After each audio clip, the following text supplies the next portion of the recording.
All right, let us continue on. And we will go up here. Oh, come on. There we go.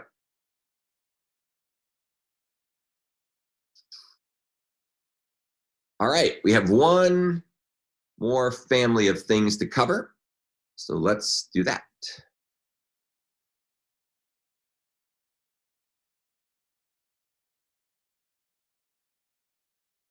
We're now going to turn our attention to some STL algorithms that search for elements in an iterator range.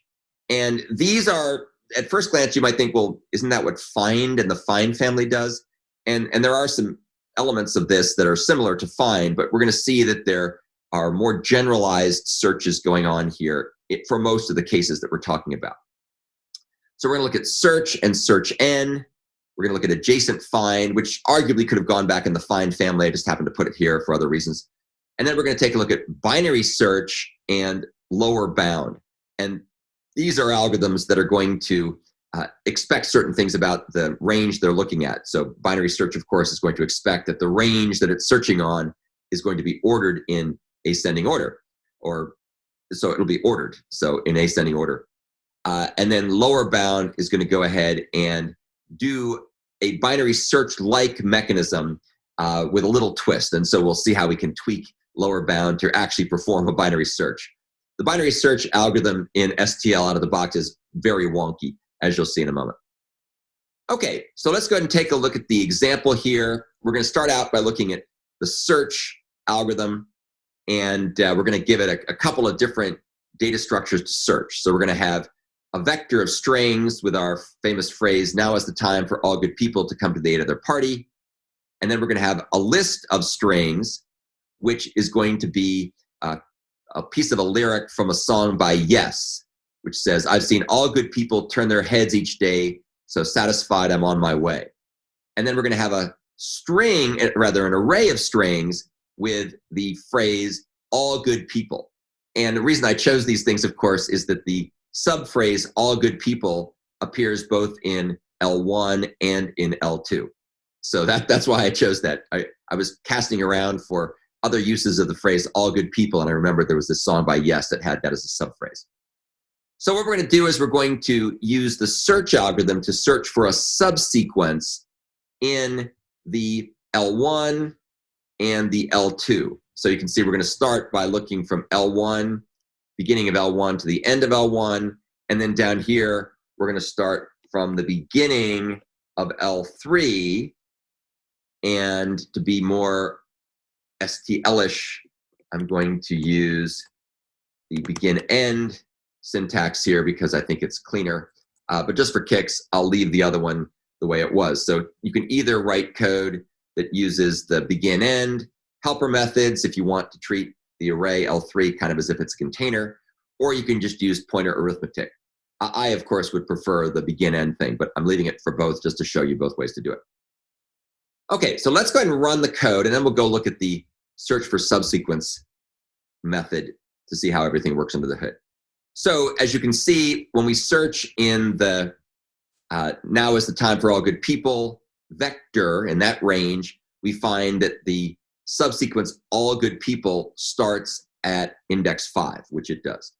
When we take a look at the list, I've seen all good people turn their heads each day, we look at that string, then we see that the phrase all good people starting in location 2. So that in fact works, which is good.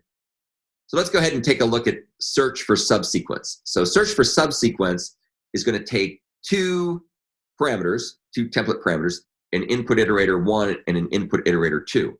And that, of course, allows us to mix and match the different mechanisms here, be they vectors, built-in arrays, strings, built-in arrays, whatnot, or lists, built-in arrays.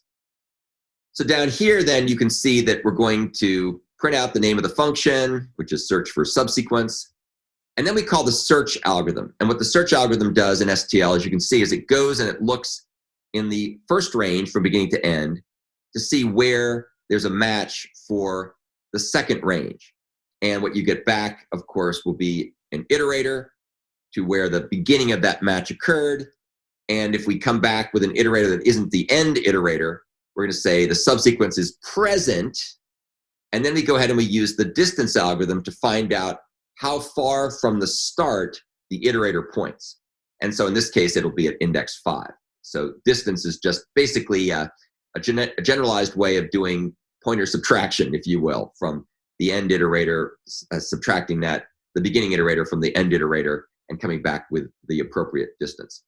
Of course, if we looked for something that wasn't there, it would have said subsequence is not present. So if we looked in some other container for the phrase all good people and it wasn't there, then it would have come back and said it wasn't present. So hopefully that helps understand what the search algorithm does. It goes and it looks for subsequences in the context of a first sequence. So it looks for a subsequence in a first sequence. And of course, if the phrase all good people occurred multiple places, then we could pick up our search at iterator ++ to keep going. And we'll show an example, something along those lines in just a moment. So this next example is going to show how to use the STL Search N algorithm. And this is a very interesting algorithm. And you can do all kinds of funky, cool things with it. So once again, we're going to have now is the time for all good people as a vector of strings. I've seen all good people turn their heads each day as a list of strings. And then all good people will be the third element here. Now, it turns out I don't think we're actually going to use all good people here. So we probably can just go ahead and zap it all together and not lose anything. What we're now going to do is we're going to use this helper method called search n for value. And I'm going to use this to demonstrate the search n algorithm. And what search n does is it searches through a range and it finds the areas. It'll come back and tell you where things occurred that had n consecutive values. And you'll see how we're going to do this. It's actually rather clever, probably too clever, but it's pretty fun. So let's go ahead and take a look at what we're doing. What I'm going to do here is I'm going to be looking for anywhere in this vector L1 where each pair of adjacent words has a value that's the same and they both start with T. So as you can see, the time is a good example and to the is another good example. So that's what we might want to find in L1. And then down here in L2, I'm going to look for 2 consecutive occurrences of words that start with the letter S. And so in that case, so satisfied should do the match. And you can see what I've done is I've written my little predicate as a lambda function, which takes the parameters, which in this case are const string refs, and I'm just going to focus on comparing their first characters with each other. That's all I'm going to compare. I'm not going to compare the strings. I'm just going to compare their first 2 characters. So let's go ahead and run this and see what we get back as a result. So as you can see, when we search this first vector of strings, it comes back and says it found a pair of T's at the time at position 2 and also to the at position 10. So it found 2 values of T there. And then when we ran it for L2, which was our list of strings, looking for 2 occurrences of S, that found 2 occurrences of S at position 10. So satisfied. All right, so that's how it works. So now let's come down and look at the actual code, and this will show us how search n behaves. And it also shows us some other cool things as well. So as you can see, we're passed a forward iterator for the beginning and the end. We're passed in the number of elements we want to find consecutively, and then we pass in the value that we want to find, and then we pass in our predicate, which is what's going to be used for the comparison.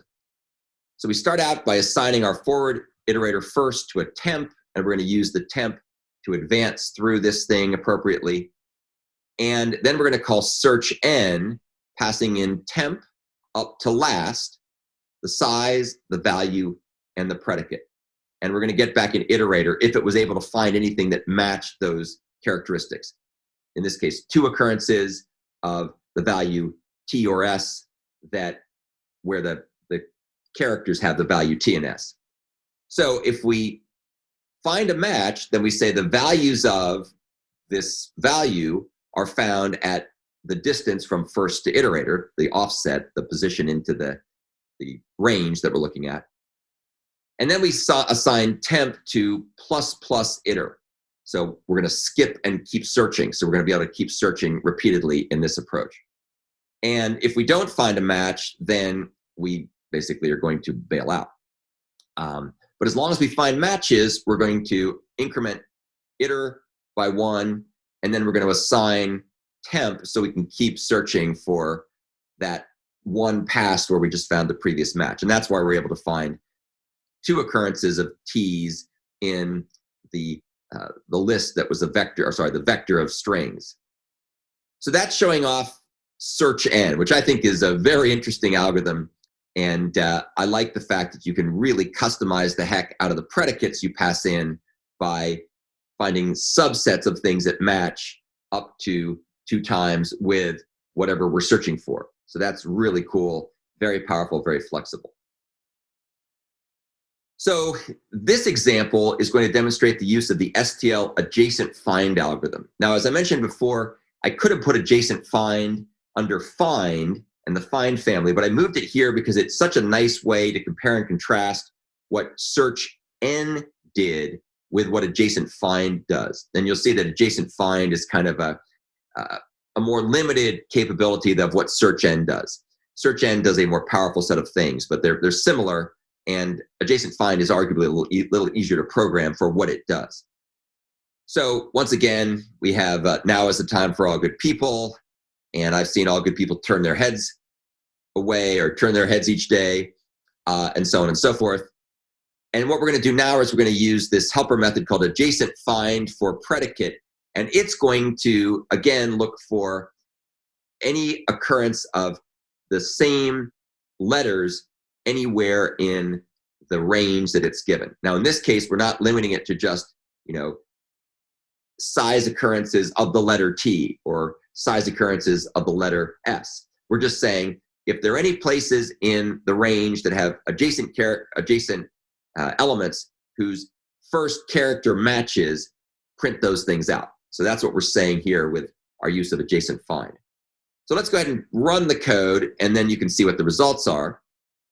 And as you can see, when we call it the first time, we found that there were 2 occurrences of T at position 2 that match and 2 occurrences of T at position 10 that match. We already knew that. But for then list L2, you can see that we found 2 occurrences of T at position 5, turn there, and then we found 2 matches that are adjacent of letter S at position 10. So before we hadn't found turn there because we weren't looking for it. Now we use adjacent find, and now we're going to find it.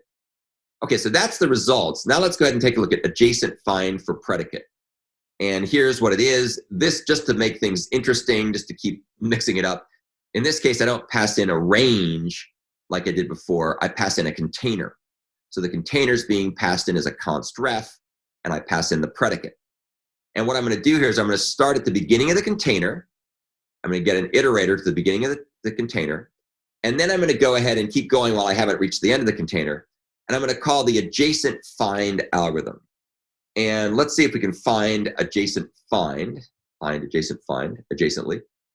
And that should be here somewhere. So here's adjacent find. You can see it goes through the range from beginning to end and calls the predicate. And wherever the predicate matches, it's going to return that particular iterator. It's going to return where it found the match. Now, you have total control over what the predicate does. So for this particular example, I made the predicate match on the first character in each of the elements in the container, whether that had the same character. But of course, you could make it whatever you want it to be. The predicate here doesn't know, doesn't care, or rather the adjacent find algorithm doesn't know, doesn't care what the predicate does. It just knows if it returns true, then it assumes it has found a match. So that's adjacent find. We look from wherever we start, which at the beginning is the beginning of the container, up to the end, and pass the predicate in. If we don't get back the end container, meaning we did find a match, then we go ahead and we say 2 values of star iter sub 0. So that's going to go ahead and actually print the character out here. 2 values of star iter sub 0 are found at position, and then we say container begin up to where the iterator was found. And that'll tell us how far into the container the search went. Once again, we increment the iterator by 1 and then update temp. So when we loop back around again, if temp hasn't reached the end, then we go ahead and start our search again from 1 past where the last iterator found a match. So that's basically adjacent find. We'll look at some other examples later in the course that show off adjacent find. It's a pretty cool algorithm if you need to be able to find two things that are next to each other. You could, of course, also use search N to do the same sort of thing that we are doing here, as you saw in the previous example that used search N to do this kind of thing instead of adjacent find. So adjacent find's a little bit simpler. The API is a little bit less cluttered, but it's also not as generalizable and powerful.